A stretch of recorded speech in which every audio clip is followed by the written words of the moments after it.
Hola, buenas tardes. Les voy a informar acerca de cómo va todo sobre la salida, cómo va la situación en Israel. Es que comprendiendo la situación en Israel es donde uno sabe qué tan probable es la salida en la fecha del 22 de noviembre o no. Ejemplo, en Israel entraron en guerra, pero la guerra no es contra otros países, sino que la guerra es contra el grupo Hamas. ¿Quién es el grupo Hamas? El grupo Hamas es como una guerrilla, como cuando aquí en Colombia ataca la guerrilla, ataca una población, que ellos lo que hacen es un ataque sorpresa. Ellos no se quedan ahí para hacerle frente al ejército, sino que ellos hacen un ataque sorpresa y después van y se ocultan en la población civil. Por eso es que Israel no ha podido entrar allá y bombardear todo eso porque bombardea población civil, y eso es lo que estaba pasando y pasa con los edificios que ellos bombardean, porque ahí caen muchos civiles inocentes en eso, pero jamás obviamente vino y mató muchos civiles inocentes de Israel. Entonces Israel, como dice la comunidad internacional, tiene derecho a defenderse, a defender a su territorio y a defender a sus ciudadanos. Entonces, Hamas es una guerrilla, pero es el que gobierna en Gaza. Este es el que gobierna en Gaza. Es una guerrilla palestina que gobierna en Gaza. Porque también está la otra parte palestina que queda en Cisjordania, que queda retirado de Gaza, pero queda en la parte norte de Israel, lindando también con Jordania. Y ese es Cisjordania. Ahí los que gobiernan son los de la Guardia Palestina, o sea, el gobierno palestina es otro gobierno. Ese no es el grupo terrorista Hamas, y el grupo terrorista Hamas lo que quiere, o sea, fue catalogado como terrorista por esas acciones que hace, porque es un grupo normal, como si fuera cuando acá en Colombia se dio lo de el partido de las FARC. Las FARC, y vamos a votar a las urnas por las FARC, porque ya ellos tienen una curul, o el partido del M-19, como por ejemplo lo fue en sus épocas en los 80s, y ahora ganó Petro del M-19, pero no está militando en el M-19. Pero vea que Petro no condenó esos ataques de Hamas.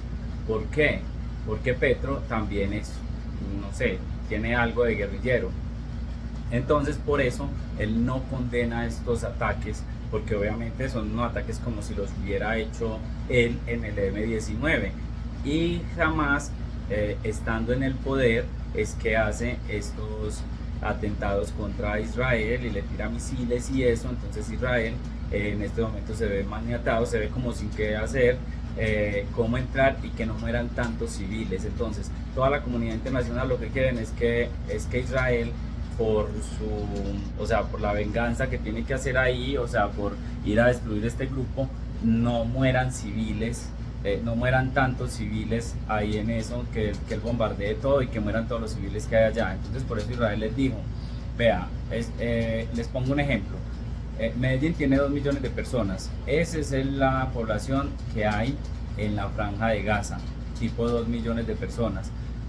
Israel dijo, todos los del norte se tienen que ir hacia el sur, porque yo voy a entrar en una incursión militar y ahí pueden caer muchos civiles. Todo el que se quede y sea civil y no sea de Hamas y se quede en la parte del norte va a morir, porque yo voy a entrar allá y voy a entrar es bombardeando y buscando al grupo Hamas. Entonces les dijo que se fueran para el sur. ¿Qué pasa? Hamas les dice no se vayan para el sur, quédense en el norte. ¿Pero por qué lo hace Hamas? Para poderlos utilizar como escudos humanos. Utilizan a los civiles como escudos humanos para que Israel no les pueda disparar a ellos, porque es un civil el que tienen ahí. Y ahí se llevaron también unos rehenes de Israel en esta incursión. Entonces ese conflicto está interno. ¿Por qué se vuelve el conflicto externo? Porque a este grupo y a los palestinos, que son árabes, a eso los apoyan los países árabes, por ejemplo Arabia Saudita, Irán. Entonces Irán, aparte de eso, apoya grupos terroristas como Hamas y como este grupo Hezbollah. Pero entonces, por eso Irán dice no vayan a entrar a Gaza Israel no vaya a entrar a Gaza porque yo me meto en el problema y vamos a atacar a Israel. Pero ¿qué pasa con eso? Irán no es capaz de atacar a Israel. ¿Por qué? Porque se puso de su parte Estados Unidos, fue el primero que lo apoyó, la Comunidad Europea, la Unión Europea y los británicos. O sea que es imposible que Irán pueda hacer algo ahí. ¿Por qué? Porque solamente con atacar a Estados Unidos está atacando a la OTAN. Y la OTAN es la organización del Tratado Atlántico Norte, que esta organización tiene 26 países, son 26 países miembros. Si uno de esos 26 países es atacado por algún país, entonces todos los 26 tienen que intervenir en esa guerra. O sea que si alguien ataca a Estados Unidos, que es de la OTAN, entonces estaría atacando a los 26 de la OTAN, entonces se tienen que meter todos los países de la OTAN y ya ahí pues no puede ni siquiera Rusia, por eso ni siquiera Rusia ataca a Estados Unidos, ni ataca tampoco a un país de la OTAN. Él atacó a Ucrania porque Ucrania no pertenece a la OTAN. Entonces es más o menos así el conflicto. Entonces, ¿qué pasa con esto? Que ese conflicto no va a escalar a que Israel tenga una guerra con Irán o con Arabia Saudita, porque antes tenía una guerra con Arabia Saudita, pero Israel siempre ha asistido, a pesar de las guerras, siempre ha asistido igualito y protegido a su población. Entonces, ninguno de esos ha llegado a entrar a Tel Aviv o a Jerusalén. Entonces, no hay, en este momento la gente está ya trabajando. Si ustedes se dan cuenta, la gente está trabajando normalito. La gente va y trabaja normal. ¿Por qué? Porque ellos no se van a paralizar, porque tienen una guerra abajo en el sur de Israel, están buscando al grupo Hamas, como cuando Bin Laden le tumbó las torres a Estados Unidos intervino en Afganistán y dijo, vea, el gobierno talibán, ustedes son el gobierno, pero ustedes han apoyado a este terrorista, a este Bin Laden, ustedes lo han apoyado.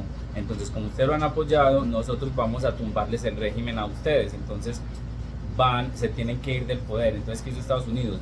Llegó y bombardeó para que ellos salieran de ahí. Ellos se tuvieron que ir y dejarles el gobierno a los Estados Unidos, que los Estados Unidos pusiera un gobierno de allá mismo. Entonces Estados Unidos puso un gobierno de allá mismo y tenía como garantía los soldados de Estados Unidos allá, la ocupación militar. Entonces por eso los talibanes estaban afuera. ¿Qué hizo Estados Unidos después? Trump, ¿qué hizo después de 20 años? Negoció con los talibanes, eso lo negoció y le dijo, nosotros salimos entonces en tal fecha, porque ya esta guerra nos está llevando muchos muertos, mucha plata y es una guerra infructiva. Entonces nosotros vamos a salir en tal, ustedes se comprometen a hacer esto y esto y esto y esto y nosotros salimos. Entonces los talibanes le dijeron sí. Pero entonces apenas salieron los Estados Unidos, los del pueblo de Afganistán no lucharon contra la guerrilla de los talibanes, porque obviamente son una fuerza militar, tienen mucha fuerza militar. Entonces ellos simplemente se entregaron a los talibanes. Como por ejemplo, si acá está gobernando Petro y Petro es guerrillero y entonces Estados Unidos dice, yo voy a echarlos de ahí porque son guerrilleros y que vuelva la democracia, entonces ahí vuelve la democracia, pero entonces sigue la guerrilla por allá relegada. Cuando los Estados Unidos hacen un acuerdo y se van, nos vamos a ir, entonces los de la democracia, por ejemplo, no son capaces, no tienen el ejército suficiente que tiene las FARC para darle digamos, la pelea, por ejemplo, a Petro, que se vaya con el partido de las FARC y todas esas cosas. Entonces, como si la democracia no fuera capaz de darle la guerra a ellos, entonces vuelven y le entregan el poder. Sí, vea, señor Petro, aquí está entonces el poder, vuelva y lo coge, porque ya los Estados Unidos se fueron y ya usted sigue gobernando. Entonces por eso en este momento gobiernan igual los talibanes allá en Afganistán. O sea, más o menos esas son como las bases del conflicto. ¿A qué conclusión nos lleva esto? A que en Israel va a seguir todo igual, porque ellos siempre han tenido guerras y las han ganado. Entonces, en el 73 tuvieron la última guerra, fue en el 73 que la tuvieron contra Egipto y contra Siria. Entonces ahí ellos le estaban ganando, Egipto y Siria le estaban ganando a él, pero Estados Unidos intervino y les dio apoyo y adivinen qué pasó. Israel les ganó a Siria y le ganó a Egipto y ya llegaron incluso 100 kilómetros antes de llegar a la capital que fue el Cairo. O sea, todo eso pudieron avanzar, hicieron ese avance.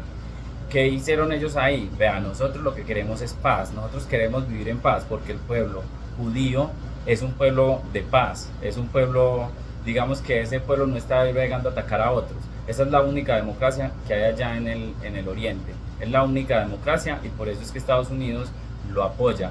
Entonces, y porque ese es el aliado que necesita Estados Unidos allá en el Medio Oriente. Igual pues obviamente que Taiwán y esto por lo de los microchips con Taiwán. Entonces, en esa fecha, ellos ya teniendo al enemigo acorralado, le dijeron, vea, yo le voy a dar a usted territorio, yo no le voy a quitar este territorio, yo se lo doy y vamos a hacer un acuerdo de paz, yo le doy territorio por paz. Entonces, ya de ahí ellos le cedieron ese territorio y le cedieron la franja de Gaza también. Y ya a Siria también le cedieron el territorio y dijeron, lo que vamos a hacer es paz, vamos a vivir en paz, yo quiero vivir en paz. ¿Qué pasa después de eso? Sigue el grupo Hamas, que el grupo Hamas nació, no me acuerdo si fue en el 2000 o algo así, y es con el único objetivo de acabar con el Estado de Israel, y eso es imposible. Entonces ellos son una guerrilla como nació la guerrilla en Colombia, las FARC, con el objetivo de acabar con el Estado, porque el Estado hacía no sé qué, no le daba a los campesinos y no sé qué, todas esas cosas. Entonces así, ya ahí en esa guerra no hubo como ellos, dos países completos, dos países, no hubo como derrotaran a Israel, ni se le entraran hacia el territorio de Israel. Antes de esa guerra fue la guerra de los 6 días. Duró 6 días porque en 6 días Israel les dio sopa y seco a 3 países, Siria, Jordania y Egipto. A los 3 los acabó, a los 3, y les ganó territorio. Entonces, en 1967. Entonces, y les ganó el canal del Suez, y por eso en la guerra del 73 él le dijo, vea, hagamos una paz duradera y yo les vuelvo a devolver el canal del Suez y el Sinaí, porque la península del Sinaí era de Egipto. Israel digamos que se la tomó en la guerra de los 6 días porque Egipto lo atacó, pero Egipto fue el que lo atacó. Entonces Israel dijo, bueno, entonces yo les voy a dar duro y me voy a quedar con esa Sinaí, con esa región del Sinaí, con toda la parte del Sinaí y donde está el canal del Suez, o sea, el canal del Suez para acá, todo eso va a ser mío, y puso su ejército ahí, todo eso en el 73, o sea, después de 6 años ya cogió Egipto y le dio un golpe a Israel ahí a volver a recuperar el Sinaí, pero entonces estaban ganando, pero Estados Unidos puso su armamento ahí. ¿Y qué pasó con esto? Israel remontó y antes les ganó más que el canal del Suez hacia allá. Entonces ese es como históricamente es lo que hay que entender para entender en este momento que el conflicto no va a escalar más. Según los analistas, según todos los análisis, el conflicto no va a escalar más de ahí, no va a haber una guerra en el Medio Oriente donde Irán ataque a Israel. O sea, digamos que el que puede hacerle poderío militar ahí es Irán a Israel, pero no lo va a hacer porque Estados Unidos lo está apoyando y todos los otros lo están apoyando. Incluso Arabia Saudita no se metió en darle guerra a Israel porque antes estaban en guerra por eso mismo. Después del 73 estaban en guerra por eso mismo, por la franja de Gaza. Ahora no. Entonces ahora yo aspiro que las cosas se normalicen, pero no sabemos cuándo se normalizan porque la frontera está abierta. Solamente hoy me llegó, incluso hoy me llegó el reporte, la frontera está abierta, pero el aeropuerto es el que está cerrado. Entonces nosotros, igual me dijeron allá, ustedes no tienen cómo salir por el aeropuerto desde Tel Aviv hasta allá, hasta Madrid, que es donde vamos y termina nuestro recorrido. O sea, no podemos cómo regresarnos porque ellos no saben pues la realidad de nada. Entonces ellos simplemente dicen no pueden regresarse, así que no pueden hacerlo. Entonces después de esto, de saber estas, digamos, estas cosas, Tenemos que esperar igual, como les había dicho, por ahí hasta el 5 o el 10, a ver qué noticias tenemos de allá, si de pronto han abierto el aeropuerto, si se han normalizado o no los viajes. Solamente podemos esperar a ver cómo va fluyendo la cosa. Entonces les quería explicar como para que sepan un poco, comprendan cuál es el conflicto allá en esa parte de Israel y cuál es la guerra que se dice y por qué si ustedes hablan con alguna persona allá, la persona le dice, ah, sí, yo estoy trabajando normal y están trabajando normal, normal. Bueno, entonces ahí los dejo, cualquier duda, cualquier inquietud me la hacen saber por aquí.